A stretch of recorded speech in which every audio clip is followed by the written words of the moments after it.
Юрий проживал в поселке городского типа Подомском. У него была любимая питомица, немецкая овчарка по кличке Алая.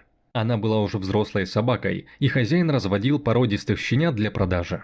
Но однажды в их семье случилось неприятное событие. У Алаи были щенки, которым уже исполнилось 2 месяца, а один малыш отличался необычно длинной шерстью, рассказывает Юрий на форуме. В этот день мужчина уезжал на сутки в город, а вернулся лишь темным вечером. Когда он зашел во двор, то овчарка тревожно скулила и не находила себе места. Оказалось, что щенков украли.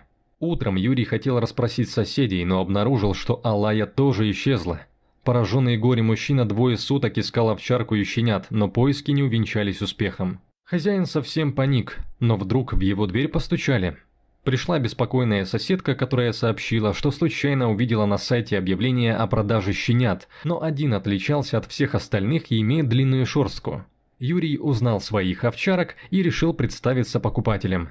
Когда он пришел по нужному адресу, то увидел, что его Алая преданно сидит под забором, как раз у этого дома. Стало ясно, собака по запаху нашла своих малышей, но чтобы не спугнуть мошенников, мужчина сообщил в полицию, и сотрудники помогли безопасно забрать щенков. К счастью, за это время кормящая мама-собака не успела пострадать от мастита. Юрий понял, как сильно любит Алаю, а 2 дня, проведенные в разлуке, показались ему вечностью.